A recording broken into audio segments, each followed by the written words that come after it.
Not my problem. Don't you need to think these things through? I have thought it through. I don't want them in the UK. I'm thinking if you didn't actually get to stay in the UK, you wouldn't bother coming. I thought you weren't in favour of drowning them. I didn't. I'm not talking. When have I mentioned drowning people? I've not said just leave them in. Illegal immigration remains one of the biggest challenges facing our country today. For the past 2 decades, successive governments, both Labour and Conservative, have failed to take meaningful action to get it under control. But now, under Keir Starmer's Labour government, it seems like the situation is only getting worse. We already know that Labour's approach to illegal immigration is incredibly weak: soft policies, little enforcement, and no real plan to tackle the crisis. But here's the bigger question: do they even want to stop it? In today's video, we'll be watching a heated live TV exchange between a Labour minister and an interviewer, where the minister is pushed to defend the government's stance on illegal immigration. The answers he gives speak volumes about Labour's true position on the issue. If you ever had doubts about where they stand, this interview will clear it up before. We will also be discussing David Lammy's catastrophic move recently, so stay tuned and don't forget to hit the like button and subscribe to the channel. Now let's take a look at this. Copying some of Donald Trump's policies, popular with Americans, popular with an awful lot of Brits as well, like, for instance, declaring a border emergency. Well, I'm not quite sure what that would involve in the UK. Declaring a border emergency would mean what? Sending the army down to the White Cliffs of Dover. Well, that would work for me, and I think many of our audience. I mean, we were able to close the borders during lockdowns and COVID. There was a fine even for going to an airport with an intention to get on a flight. For goodness' sake, surely we have the ability. We have an emergency, do we not? I'm very strongly against that, Julia. I think the consequence would be the degree of lack of freedom for people. I recall the home of common sense being rather against the lockdown restrictions, and yet you appear to want against law-abiding Brits, yes. And how would you choose, Julia? I'm pretty sure we managed to do this quite a lot of the time. I imagine they managed to do it. But as a general rule, people entering the country who don't have a passport and haven't arrived at Dover or at an airport are illegal, in which case it's very easy to find out which ones because they're on a dinghy in the middle of the channel. Well, what we've taken the view is that we let them in because and I'm in favour of this, we don't let them drown in the channel. I'm not in favour of letting them drown. I'm saying you can pick them up, but they don't come on shore. OK, so what would you do, Julia? I mean, personally, if it was me, I'd pick them up the channel and I would just take them back to French waters. But French won't have them. Right. Well, the thing is, the French don't have to accept them. We just kind of just take them back. Here you go. And then what happens to them? Not my problem. Don't you need to think these things through? I have thought it through. I don't want them in the Julia. UK. I'm thinking if you didn't actually get to stay in the UK, you wouldn't bother coming. I think that would be a really clear signal. It worked in Australia. If we had the similar sort of policy, it would work here. I thought you weren't in favour of drowning them. I didn't. I'm not talking. When have I mentioned drowning people? I've not said just leave them in. We have all these ships in the middle of the channel, and we pick them up and then we bring them to the UK. The boats are only meant to last halfway so they can get picked up by the British Navy or the RNLI. What we do is we pick them up and we take them straight back to France. And if the French don't like it, they can engage with our warships or RNLI if that's what they want to do. I don't think they will. I have to say, Julia, I think that is about as unthought out a policy as I've heard in a long time. But allowing tens of thousands of fighting-age men to arrive in our shores, live in hotels and hostels and apartments, on the taxpayer, roaming our streets, that's definitely a thought-through policy. Well, I have to say, choosing between letting people hover in the channel with nowhere to go, which appears to be your policy. No, they can stay in France. Nowhere to go, which appears to be your policy. No, they can stay in France. Well, France won't take them in. You don't seem to be addressing that at all, Julia. No, I'm not. No, you dropped them off on the beach in France. Julia, sorry to interrupt you. What is your position when the French won't take them back on the boat? What do you mean they won't take them back? Do you think the French military are going to stand on the Calais beaches? We're not going to let them in. What do you mean let them in? You literally drop them back on the same beach that they just come from. We're not allowed in to do that. Not allowed in? Well, I mean, not allowed in to do that. Well, by the French, because they don't want to. No, but what are the French going to do about it? If the French want to go if the French want to put all their officials all the way along the beaches to stop us dropping, maybe those officials could work at stopping the boats going into the water in the first place. I mean, either way, it works for me.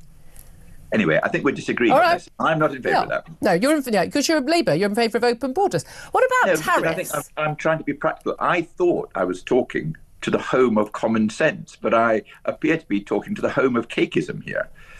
Why is it cakeism? Because it's completely impractical. I mean, A, it's not. B, let's move on.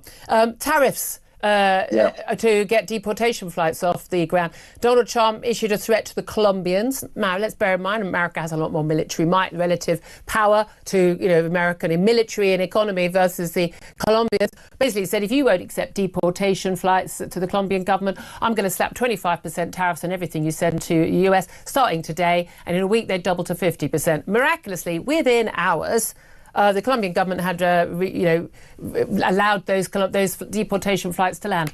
Why don't we make similar threats to countries like Pakistan that won't accept some of their migrants back?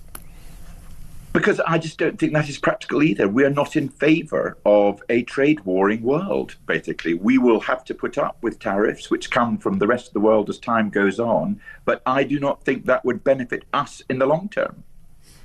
Well, getting rid of some foreign criminals in some cases, you don't think that would benefit us? I don't think the problem in relation to, for example, Pakistan is the deportation of those who've been convicted of criminal offences. I mean, I think girls in Rotherham and Rochdale and Telford might disagree. Honestly, Julia, if you don't think they might disagree? Honestly, if you're, I think we really, really, really need to look into the question of the grooming gangs in the northwest towns. I'm strongly in favour of that. But I'm understanding you to say that the solution to that is tariffs on Pakistan. No, I'm saying the solution to that is deporting foreign criminals from our shores, which we often can't do because those countries won't accept them back. And we're told, there's nothing we can do.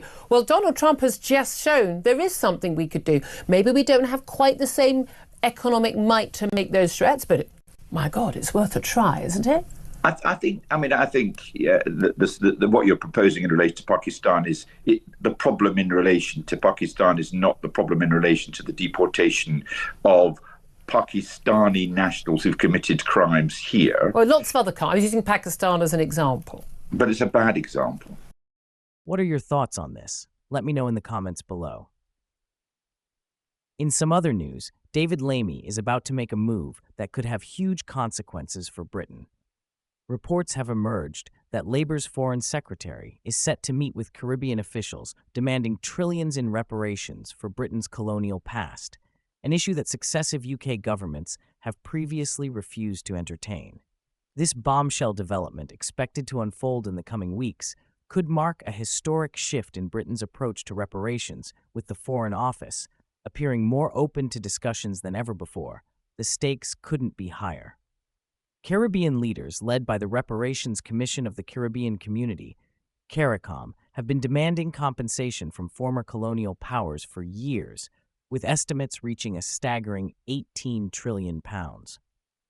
Under the Conservative government, such calls were repeatedly dismissed, but with Labour now in power, campaigners believe they have a real opportunity to push their case. So is Britain about to cave to these demands? Could Lammy's willingness to engage with CARICOM signal a dramatic shift in UK foreign policy? And what will this mean for the British taxpayer? Caribbean officials are intensifying demands for massive reparations payments from the UK, with figures reaching into the trillions. According to reports, the Foreign Office is open to discussions, marking a significant shift in the long-standing debate over Britain's colonial past and its role in the transatlantic slave trade. A historic meeting is set to take place in April between representatives from David Lammy's office and members of the Reparations Commission of the Caribbean Community, CARICOM, a political coalition of 15 Caribbean nations. The Telegraph reports that this delegation, comprising officials and political leaders, aims to restate their demand that Britain compensates the Caribbean for its role in slavery. Just a reminder, this is the guy who will be heading up these talks. I'm afraid, as Caribbean people, We are not going to forget our history. We don't just want to hear an apology, we want reparation. CARICOM has been advocating for reparations from former colonial powers for years, but this will be the first formal meeting of its kind with the UK government in over a decade. During 14 years of Conservative rule, successive Tory prime ministers consistently rejected the idea of reparations, rebuffing calls for formal talks. However, with Labour now in power, many campaigners see an opportunity for progress. The movement for reparations gained further momentum when Barbados Prime Minister Mia Mottley claimed Britain owed her country a staggering £3.9 trillion, while a 2023 report estimated that former Caribbean colonies are collectively owed as much as £18 trillion.